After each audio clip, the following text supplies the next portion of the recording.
Hello guys, welcome to heavy coding. PHP Laravel tutorial series के अंदर आज मैं आपको बताने वाला हूं कि हम डेटा को किस तरीके से इंसर्ट करेंगे अपनी टेबल में। तो हमने यहां पर ओआरएम से सीखा था कि डेटा को किस तरीके से इंसर्ट किया जाता है, और इससे प्रीवियस कुछ ट्यूटोरियल में मैंने आपको बताया था कि क्वेरी बिल्डर से हम यहाँ पर सिलेक्ट को किस तरीके से यूज़ करते हैं। और आज हम सीखने वाले इंसर्ट में कि डेटा को इंसर्ट कैसे करा जाए।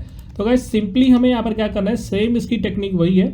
हमें यहाँ पर लिखना है डीबी कॉलन कॉलन, और यहाँ पर हमारे पास एक फंक्शन आता है टेबल का, जिसके अंदर हम यहाँ पर टेबल को सिलेक्ट करते हैं। और साथ ही साथ हमें यहाँ पर क्या करना पड़ेगा, उस टेबल को सिलेक्ट करना पड़ेगा जिसके अंदर हमें यहाँ पर डेटा को ऐड कराना है। तो मैंने यहाँ पर कॉन्टैक्ट नाम की टेबल ली है।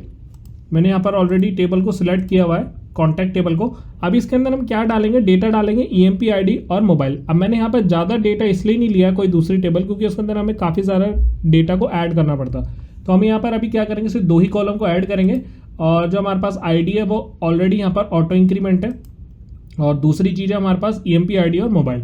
तो चलते इसको इंसर्ट कराते हैं। तो हमने यहाँ पर टेबल को सिलेक्ट कर लिया। अब यहाँ पर जो फंक्शन चलाना वो है यहाँ पर इंसर्ट का फंक्शन।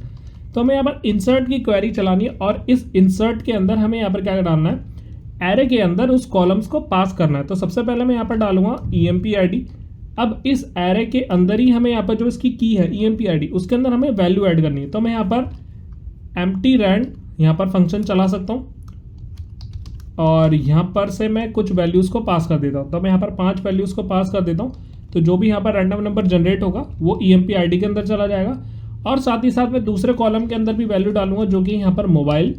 और मोबाइल में यहाँ पर क्या ले लेता हूँ, कुछ भी यहाँ पर हमारे पास रैंडम नंबर को ऐड कर देते हैं। तो हमारी जो कॉलम है वो कौन सी है, यहाँ पर मोबाइल की कॉलम है। और यहाँ पर क्वेरी पे आते हैं, और अब इसको कर देता हूँ मैं क्वेरी को नीचे, ताकि आपको पता चल जाए कि किस तरीके से मैं यहाँ पर क्वेरी रन करा रहा हूँ। हमने एरे के अंदर वैल्यूज़ लिए, पहले लिए हमारे पास ईएमपी आईडी जो कि की है, दूसरे हमारे पास मोबाइल, और इसी के अंदर हमने यहाँ पर वैल्यू पास कर दी है। तो हमें यहाँ पर एरो ऑपरेटर का यूज़ करना है।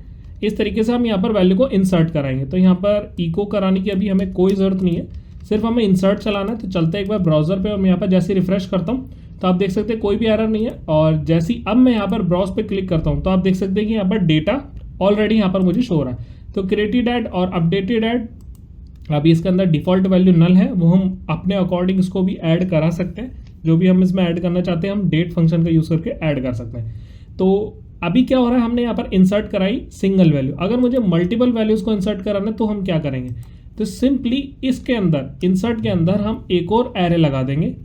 सिर्फ हम एक और एरे लगा देंगे। मैं एंटर तो इसलिए दबाया ताकि आपको ईजी रहे सीखने में।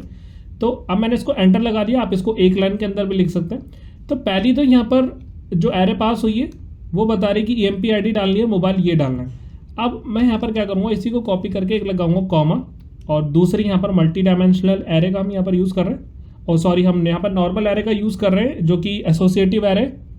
इसके अंदर हम मल्टीपल वैल्यूज़ डाल रहे हैं। अब जो है दूसरी वैल्यूज़ भी यहाँ पर एम्प्टी रैंड से ऑटोमेटिक यहाँ पर डलेगी।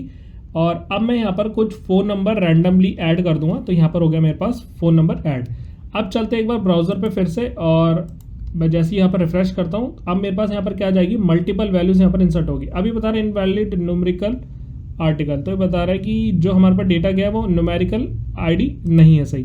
तो एक बार क्या कर लेते हैं, इसी फ़ोन नंबर को कर लेते हैं कॉपी, और यहाँ से मैं चेंज कर लेता हूँ, इसको कर देता हूँ 2। तो मैंने यहाँ पर कर लिया इसको सेव। ईएमपी आईडी इसके अंदर हमारे पास आ रही है।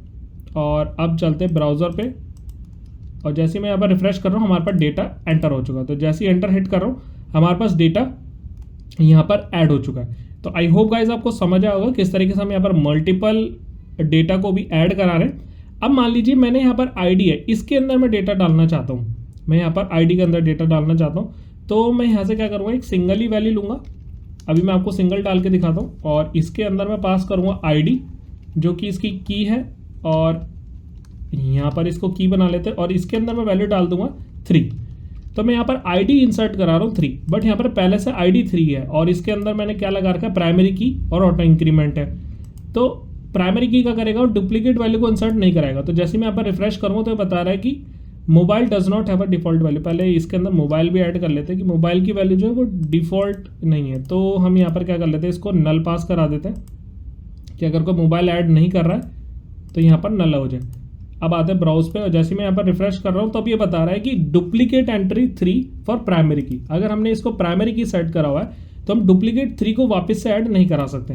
अब लारावेल ने एक फंक्शनैलिटी दी है कि अगर कोई चीज़ ऐसी डुप्लीकेट भी आ जाती है तो उस चीज़ को कैसे यहाँ पर सॉल्व किया जाए। तो इसके लिए एक फंक्शन है इंसर्ट और इग्नोर। ये फंक्शन का नाम है इंसर्ट और इग्नोर। ये ऑटोमेटिक है यहाँ पर क्वेरी बिल्डर में।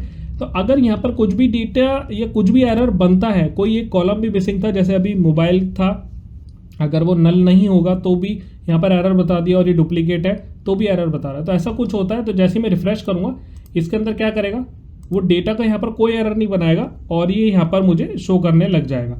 तो अब इसमें क्या हो रहा है, इंसर्ट और इग्नोर। तो अगर कोई जैसी कोई चीज़ इसको मिल रही है, डुप्लीकेट एंट्री मिल रही है, तो इंसर्ट और इग्नोर कर देगा उसको। तो जैसे मैं यहाँ पर 4 डालता हूँ, अब मैं रिफ्रेश करता हूँ और इस पर आता हूँ, तो अब उसने क्या कर दिया, 4 को यहाँ पर ऐड कर दिया। और अगर मैं फिर से ही यहाँ पर 4 को इंसर्ट कराता हूँ तो अब कोई एरर तो नहीं आएगा, बट यहाँ पर उसको इंसर्ट नहीं होने देगा। तो इस तरीके से हम यहाँ पर लारावेल में इसको बचा सकते हैं कोई भी एक एरर को शो होने से। तो ये हमारे पास एक फंक्शन हो गया। हमने मल्टीपल वैल्यूज देख ली, हमने सिंगल वैल्यू इंसर्ट करा के देख ली। अब एक और फंक्शन है यहाँ पर, जैसे मैं डेटा को डाल दूँ उसकी एक आईडी आ जाए मुझे, इंसर्ट गेट आईडी। ये फंक्शन है इंसर्ट गेट आईडी। तो यहाँ पर ये कौन सी आईडी देगा मुझे, जो भी हमारे पास ऑटो इंक्रीमेंट में आईडी होगी ना वो मुझे निकाल कर देगा। तो जो भी लास्ट इंसर्टेड आईडी होगी ना वो मुझे फैच करके दे देगा डेटा डालने के बाद।